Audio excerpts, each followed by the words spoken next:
I don't think there's very many of us today that would be ignorant of the fact that right now, many of the Christmas gifts that you had planned to be able to give are on one of the over 100 freighters that are waiting to unload their cargo at Long Beach Harbor in California. I've only been to Long Beach once. Our son was in the Army when he graduated from Loma Linda. And he graduated on Sunday. He got married on Monday. And on Thursday, he was supposed to report to his duty station, which was in Pearl City, Hawaii. Now, they didn't have any honeymoon, but I guess that was it, just living there. But in order to get his car over, he had to take it down to Long Beach, where it would be put into a container ship, taken to Hawaii. But it was unacceptable unless it was spick and span clean, outside and in. So he had thought that he had it clean and found out that he didn't, not to their standards. And so Hawaii is very, very particular what they allow to come into their state. There's a lot of stuff out there on these boats waiting to get to where it's supposed to go. The only problem is the port is full. Not enough truckers to haul it away. Let me ask you all a question.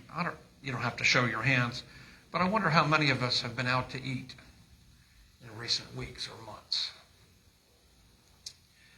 Our family was here, meaning Joy and Jeff and Ethan, and we decided we'd go out to brunch at IHOP, and for nearly 2 hours we waited. People that came in behind us were going ahead. I guess it was because they couldn't find a place for 5 people. And so my wife, bless her heart, left and took a walk down the street to the Olive Garden, got a seat immediately, and so we all had breakfast with Italian food that day. It just didn't look like we were going to get served. And they were having problems with the kitchen. They were having problems with not enough people to wait tables. And that's pretty common, I understand, these days. Politicians are telling us to lower our expectations. Americans are impatient and we expect and demand a lot. When we don't get it, we react in unexpected ways. What about you? Are you hoping for a political party or a social issue to set you free or give you true happiness and fulfillment? Good luck. Our text today tells perhaps the most remarkable story of all. In fact, it's the most powerful story in the Old Testament in that it prefigures the cross.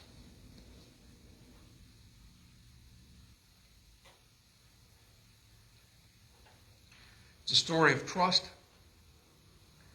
It's a story of a test. And it is preceded by pathetic failure. Abraham was welcomed into Egypt by Pharaoh. He was honored. He had come from Mesopotamia, which was the cradle of all civilization. You can trace all people groups and races that live on the face of the earth back to Mesopotamia, because that was where the city of Babel was. Remember what happened to that city? God had wanted people to spread out and inherit the earth all over, and they decided they'd all stay in one place. They had a common language. They liked it where they were, and so God confounded their languages. And so we have to go to school to learn how to speak anything other than the language that we use. But the one thing that was there and that kind of came from there was a complex understanding of mathematics. You need mathematics in order to do engineering. Now, I don't know if any of you have been to Egypt or not. It's very interesting to see some of the oldest of the pyramids are very primitive. And then later there were magnificent pyramids, such as the ones at Giza that we're used to thinking of, that were positioned in a certain way and that were crafted in a certain way to make them look magnificent. And they don't look, they're crude rocks right now. Not nearly what it used to be. They used to be covered with marble, and they used to be beautiful. And at the top of every one of them, they had what they called electrum, which was a kind of a combination of gold and silver that was cast, and it was put as the capstone of each one of them. Can you imagine how magnificent they were as the sun would come up in the east, and the first rays of the sun would hit the top? What a sparkle. What a beauty it was. You know how they got the kind of engineering that allowed them to be able to do that? From the visitor that came. Abraham had a knowledge of mathematics and engineering, and he helped solve some of Egypt's architectural challenges and brought an indispensable concept in engineering to them, the concept of pi. How many remember that? I don't know if you've had physics or not, but it's very important there in the subject of physics. 3.14. He was honored for his wisdom. He was appreciated for what he added to their culture and their civilization. But something else happened. He was married to a beautiful woman. You know, I've known many beautiful women, one of which was my mother-in-law. She looked like a movie star, she really did. And it can be a handicap. To be excessively good looking, a lot of us would like to look better than we are. We obsess over the way that we look in the mirror. We want to change this and that and the other thing, and we keep plastic surgeons real busy, giving us facelifts and tummy tucks and all the rest. But it tends to attract the wrong kind of people for the wrong reason. Pharaoh fell under her spell, but didn't know that she was Abraham's wife. Remember this story? And so when asked, Abraham said, "She's my sister," which was a half-truth. Or what amounts to the same thing, a half-lie. You believe in white lies? I'm not going to ask for a show of hands.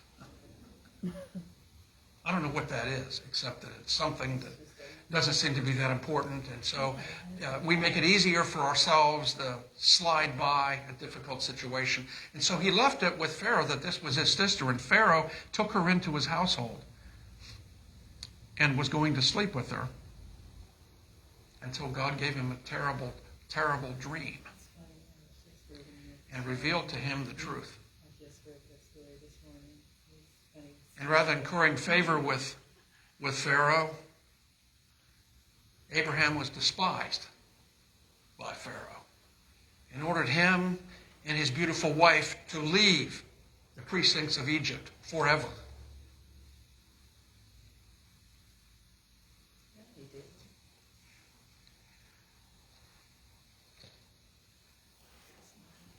Only eternity will reveal what might have been.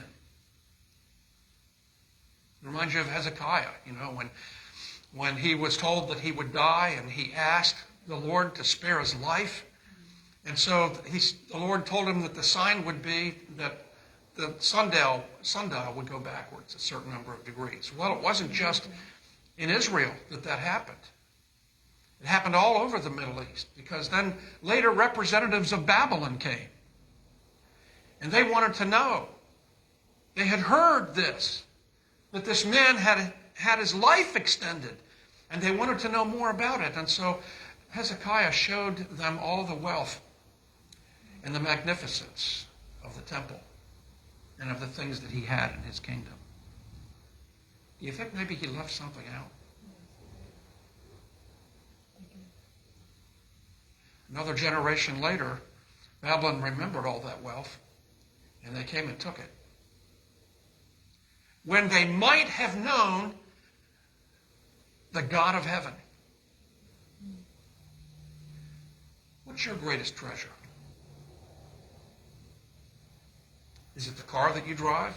Is it the house you live in? Is it the retirement income that you have spent decades creating and investing? What is your treasure? Is it your reputation? Is it your profession?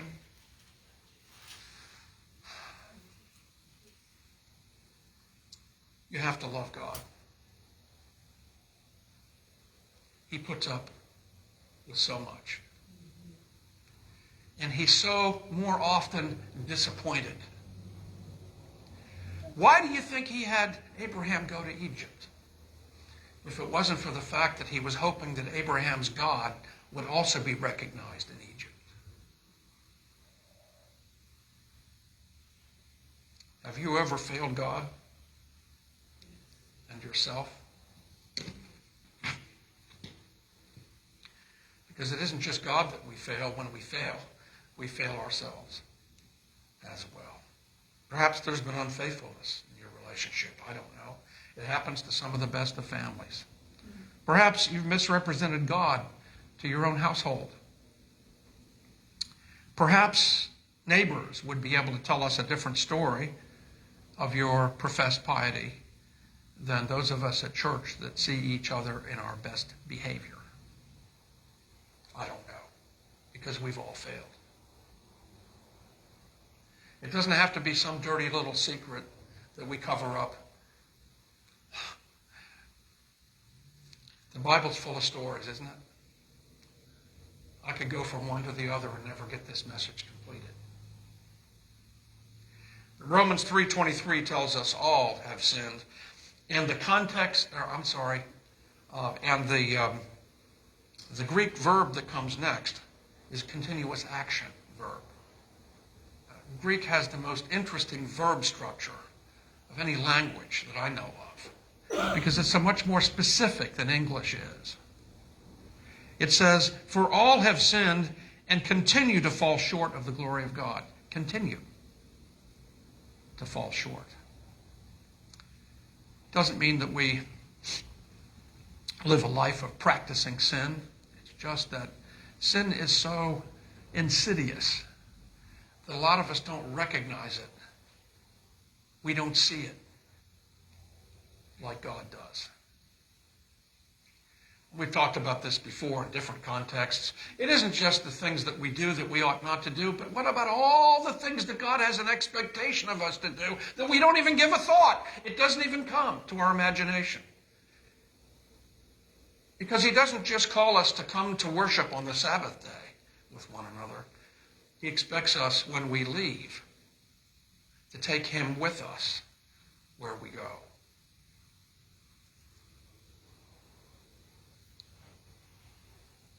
Then we come to Genesis 22.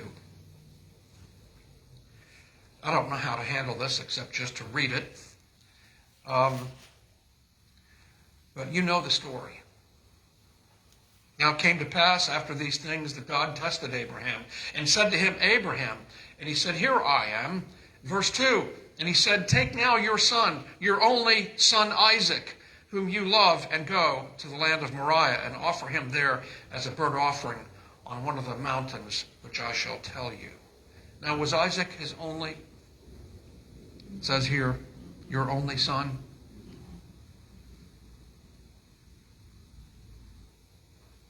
Did Abraham have another son? Yes, he did. It was something that came along from Egypt, wasn't it? Here God had promised Abraham that he would be the father of many nations, that his descendants would be like the stars of the sky, and yet he didn't have a natural child from his number one wife. And so she gave him, big mistake, she gave him a handmaid that she'd brought from Egypt, and she then was given to Abraham as a wife. Now, I know that men have reputations as to what they're really interested in, and so he didn't fight it. And so he took Hagar and had a son with her. But Isaac was yet unconceived, wasn't he? At that time, of course. Isaac came later. Isaac was the miracle child. You know, it's almost, Isaac is a type of Christ in that regard. He was born out of a miracle, if you will. Now, men can father children until they die. Really, it's just the way nature made them. But women can't. They have a biological clock that's ticking. Sarah had long passed that. She was an old lady at this point. Old.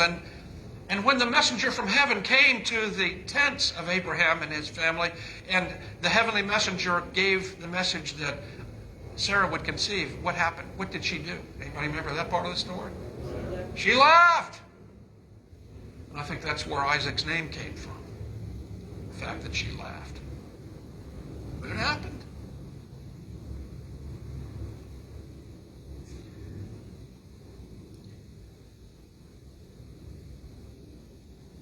So Abraham rose early in the morning and saddled his donkey and took 2 of his young men with him, and Isaac his son.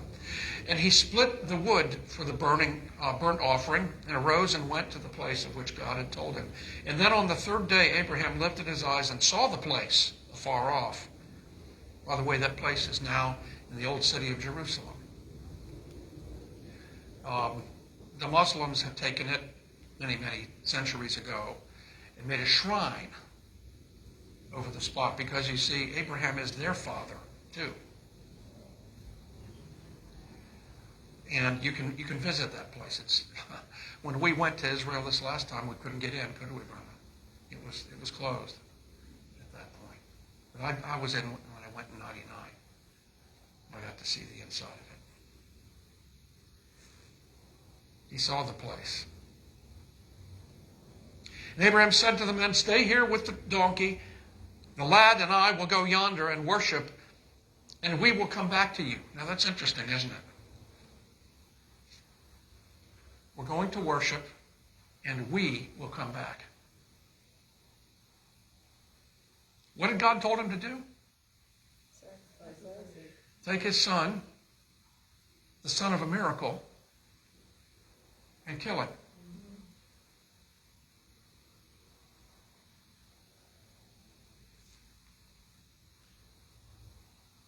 So Abraham took the wood and the burnt offering and laid it on Isaac, and he took the fire. In other words, they had some sort of a substance they didn't have matches back then, okay? And he didn't have a mirror to be able to start something. And so, and then the way the Boy Scouts teach you how to rub wood against each other and start a fire, okay? He had something that smoldered in a little pot, and he carried that with him, something that could start a fire. And the 2 went together. But Isaac spoke to Abraham, his father, and said, "My father." And he said, "Here am I, son." Then he said, "Look, the fire and the wood, but where is the lamb for the burnt offering?" You know, Abraham was about ready to plunge a knife into his son's chest. And now that knife, metaphorically speaking, was piercing his own heart.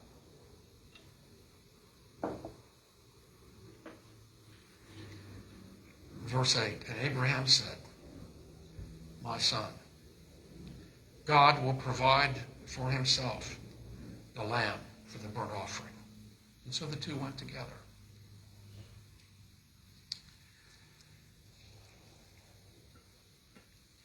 You know, the idea of human sacrifice is almost universal.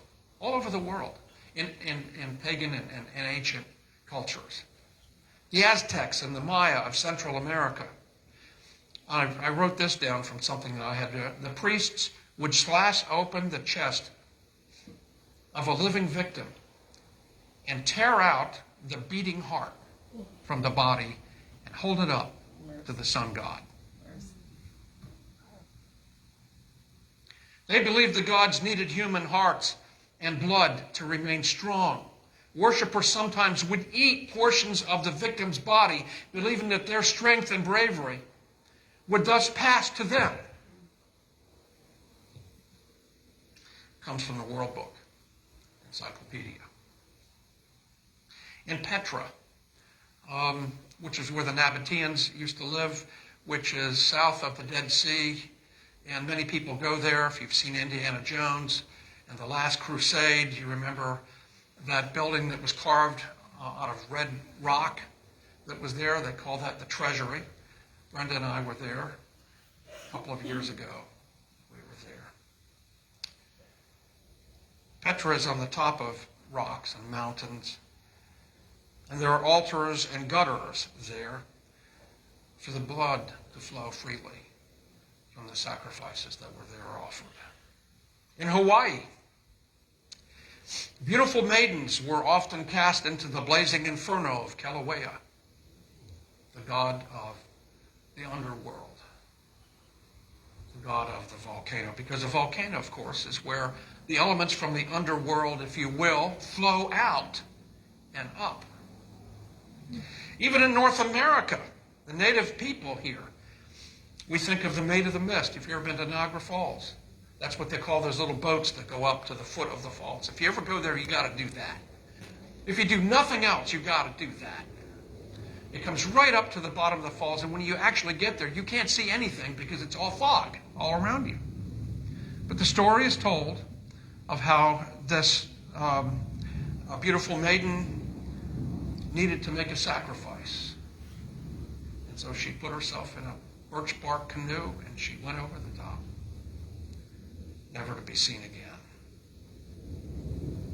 In Palestine, the Canaanites used infanticide. I'm not going to go into the details of it and where the children came from, but you can imagine. But the altars of Molech were red hot. And they would take those children, put them on the arms of that god. In fact, when you study the history of Israel in the pre-exilic time, before they were taken to Babylon, this was one of the reasons the children of Israel were doing this. And it was one of the reasons God closed it down. My people have failed. I have failed. Therefore, I'll have a more righteous nation than Israel come and take them over.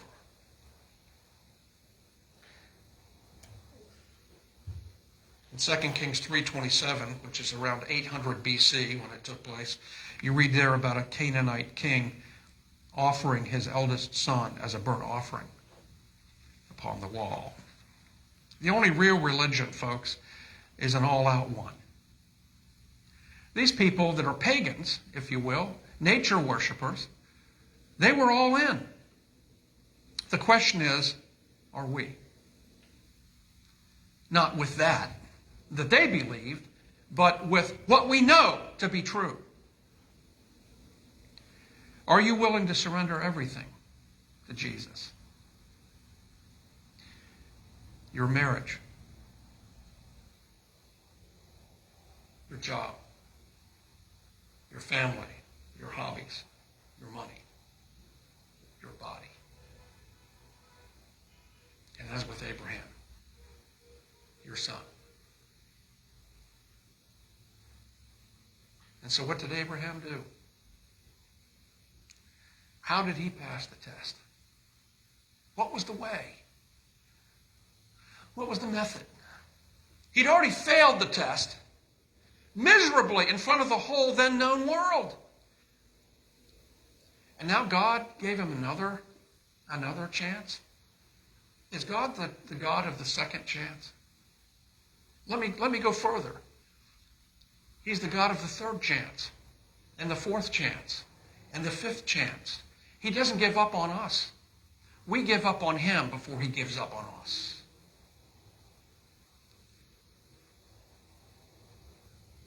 First thing that he did, I'm not quite done with the story yet. We'll have to come back to that. He listened to God. Would you know God's voice if he spoke to you? How would you distinguish it from your own imagination? I think of John Hinckley. Do you remember him? He was the man that assassinated President Reagan. Now, it didn't fully succeed, but if others hadn't been in the path of those bullets and taken those bullets, the president would have been killed instead of just being seriously wounded. He heard voices. They told him to do this. Do you know his voice? How would you recognize the voice of God over against your own imaginations and such? Abraham followed God's instructions because he knew God's voice. And because he knew God's voice, he also knew God's character by faith.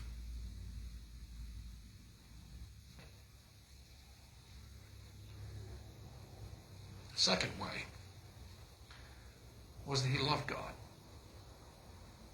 And he knew that God loved him.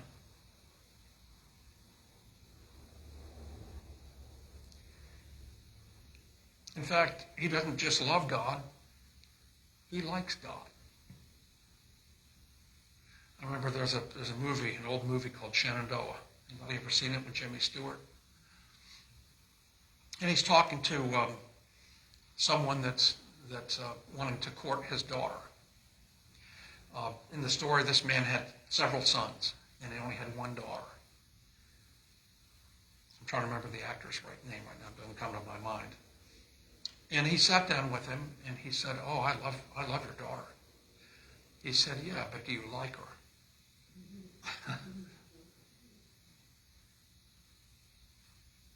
And he said, I had to search my own thoughts at one time with my daughter's mother, and I decided that I would marry her because I liked her.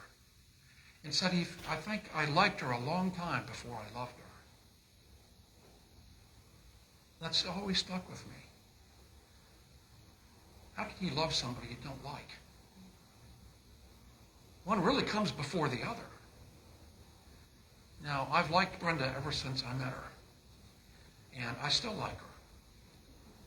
And I think I'm getting closer to being able to love her more than I ever did before and appreciate who she is. But you get the point. He loved God more than he loved himself. And he loved God more than he loved his son.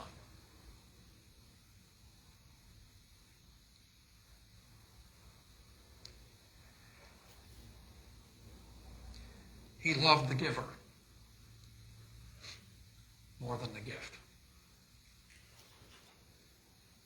Getting to know God experientially is what we're here for. What are we spending our time for? Why do we come here from Sabbath to Sabbath? Well, I'm glad you do, because I'm here once in a while, someplace else at the other church that I service. But I always like to see you. But do you really know him? Because if you really know him, you'll like him.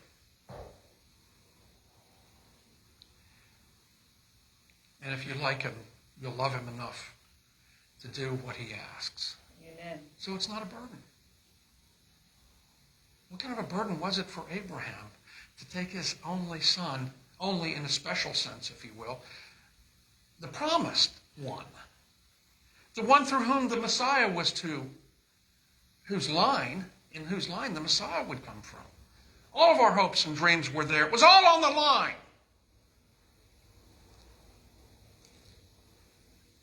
And now Abraham and Isaac are alone together on the top of that mountain.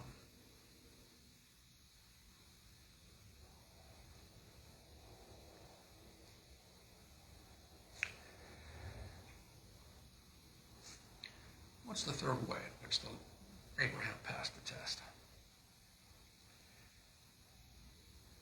He leans on God. Knowing God's character, knowing who he is, liking it, loving it, experiencing it, he trusts.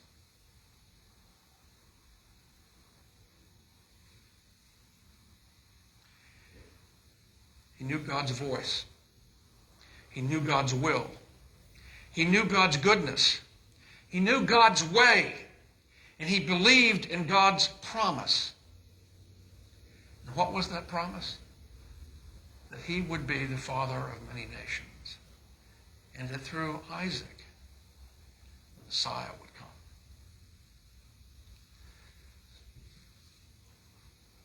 God sometimes seems to ask too much, we think. He asked Abraham to bring his only son. But he also knew that God doesn't accept human sacrifice. He told his servants that we will be back. And when his own son asked them at the point of a knife, look, where's that? Here's the fire, here's the wood, where's the sacrifice? He said, the Lord will provide.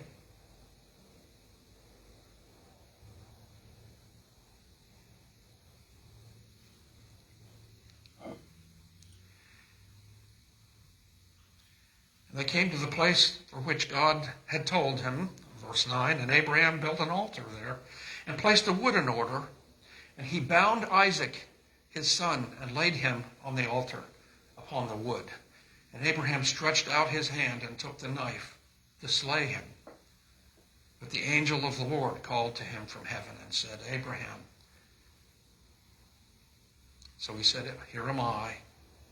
And he said, do not lay your hand on the lad or do anything to him, for now I know that you fear God, since you have not withheld your son, your only son, from me.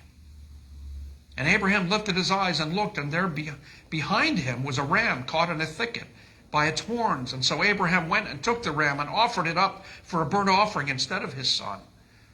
And Abraham called the name of the place, the Lord will provide, as it is said to this day, in the mount of the Lord it shall be provided.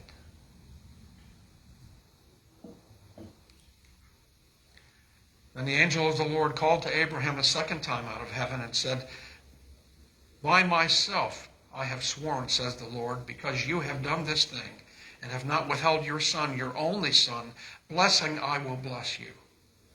And multiplying I will multiply your descendants as the stars of heaven. Once again, it reiterates the promise he made before.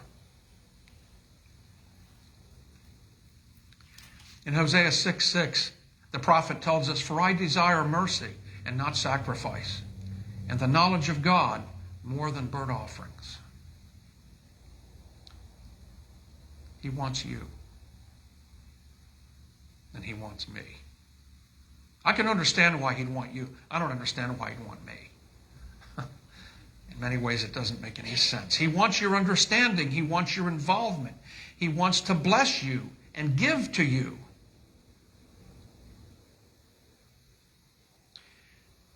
Abraham's devotion in this test went to the farthest limits that his religion and culture knew. And Abraham's reward was the substitute. That's your reward. That's mine. Who is the substitute?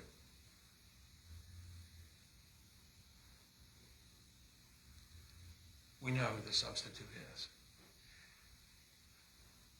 And when Jesus was lifted up on the cross, there was no hand to hold back the suffering. What God wanted from Abraham, what he wants from all of us, is an understanding and appreciation for what he has had to do. Can you imagine? Can you imagine the emotional trauma? Knowing that he was God, of course, and that all things are open to him, but the emotional trauma, God experienced grief like we cannot imagine. The second member of the Holy Trinity is dying on the cross. God the Father, God the Holy Spirit are emotionally, if you will, astonished at what they're witnessing and experiencing together. But he would rather do that than to lose you and me for all eternity. He cannot imagine eternity without us. That's who he is. Why wouldn't you like him? Why wouldn't you love him? A substitute was provided. That was Abraham's reward. His son was given back to him. And a covenant promised blessing was reiterated like never before. It was never understood as it was when Abraham experienced the separation, the anticipated death of his son. The dedication God desires is not death, but life.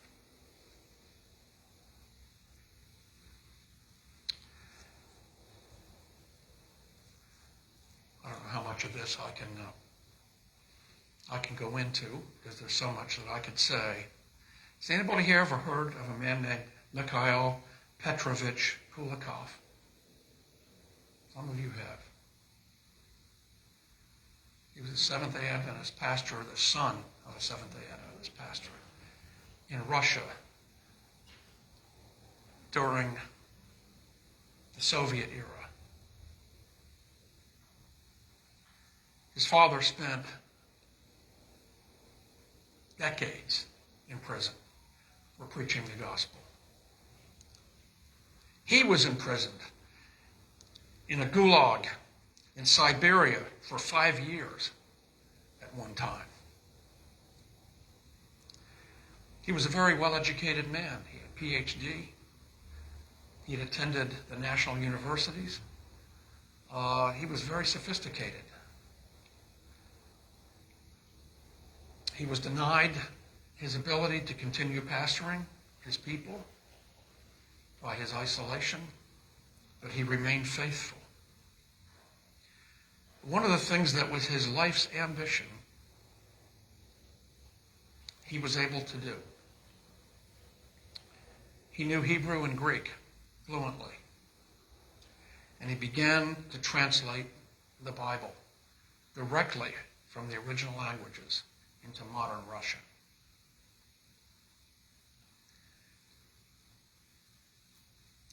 When the communist regime collapsed in the 1990s, his manuscript became the basis for an interdenominational translation that is now the standard and used all over Russia. Because while he was isolated and in hiding and so forth, after he was let go and they were going to arrest him again, he was somehow able to do this. He worked a little at a time, and he was able to translate the entire New Testament, and then the book of Psalms. And then he started with the rest of the Bible, and yet he had helpers now. After the fall of the Soviet Union, there was more freedom. And so he was recognized, his work was recognized by the international Bible societies, and they gave the approval for his his translation, and he worked with a group of experts to fine-tune it, to bring its publication to the fore. He spent 12 hours a day translating. And he had to do it at night, so it wouldn't be seen by a candle under a table with a blanket over it, so that no light was emitted. In the 1960s, he published an underground journal for ministers. After Perestroika, he authored a paper about liberty. It's called The Word of Reconciliation. It was published all over the Soviet Union.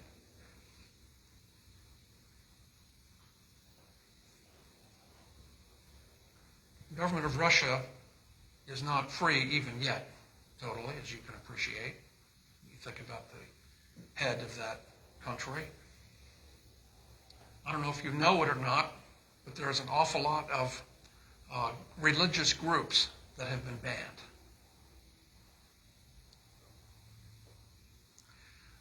The Jehovah's Witnesses is one of them, and there are others. Some Pentecostal groups. Seventh-day Adventists are okay because of this man. So far, so good. We know that sooner or later it's all going to come apart. We know that. But for now, it is what it is because of this man. Because he knew God. Because he loved God.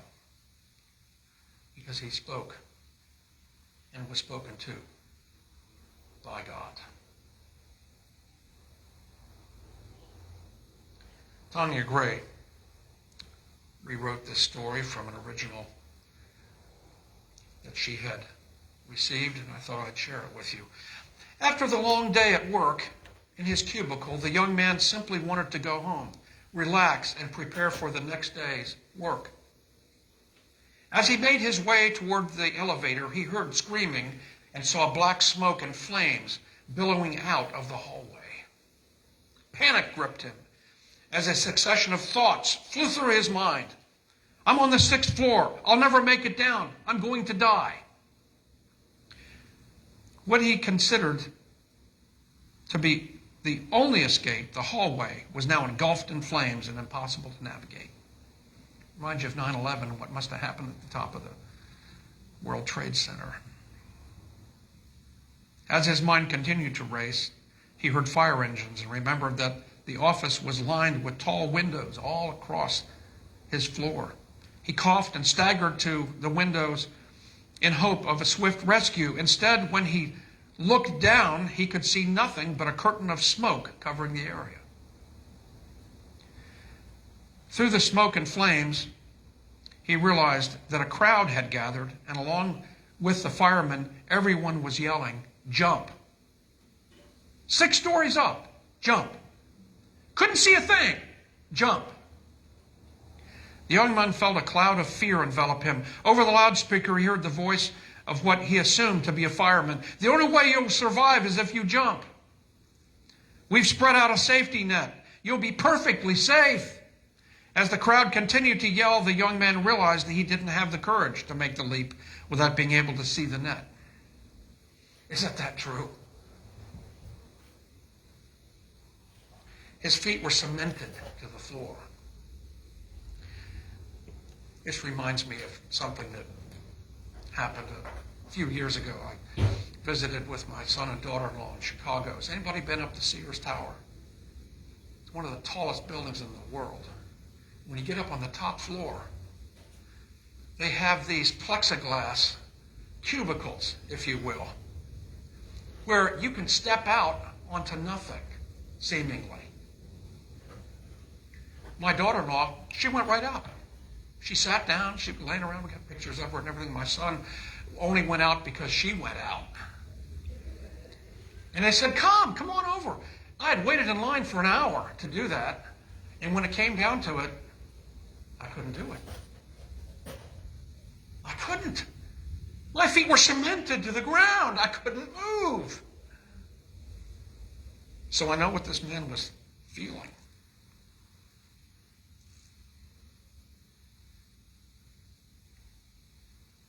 Then over the loudspeaker came the voice of his father. It's okay, son. You can jump. As the familiar voice reached the young man, he felt the grip of fear leave him. The trust and love that had been established between his father and him, the son, gave him the courage to jump safely onto the net.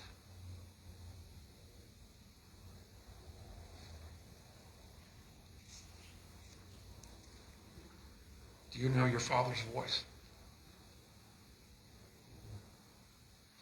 I'm sure glad Abraham did.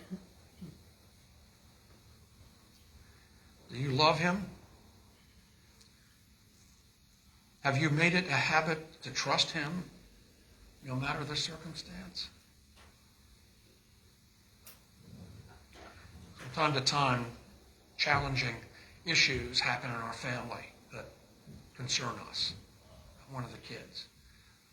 I know Brenda lives and dies with the kids and what's going on with them. And it can be so overpowering sometimes, it takes all of your peace away.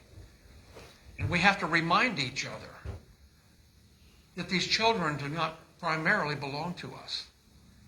They belong to God. And that the greatest thing that we can do in our anguish is to kneel down and give them to him again. To be the friend of God, as Abraham was known, is not unattainable. In fact, it precedes all success spiritually. For God welcomes failures, broken, embarrassed people. He sees mighty, useless human refuse. But when we give him that which we have, he returns it to us in unimaginable worth. Father in heaven,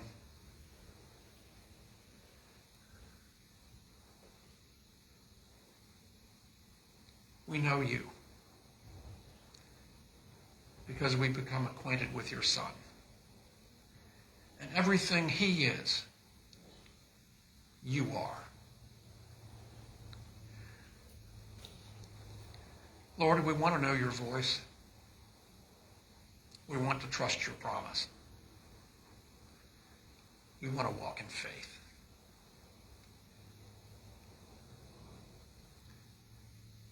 Jesus once walked along beside us when he was here.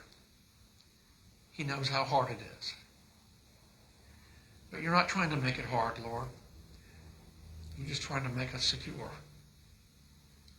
You're trying to help us to come along your way.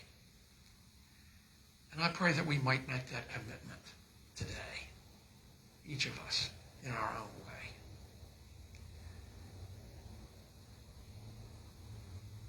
Because we trust you.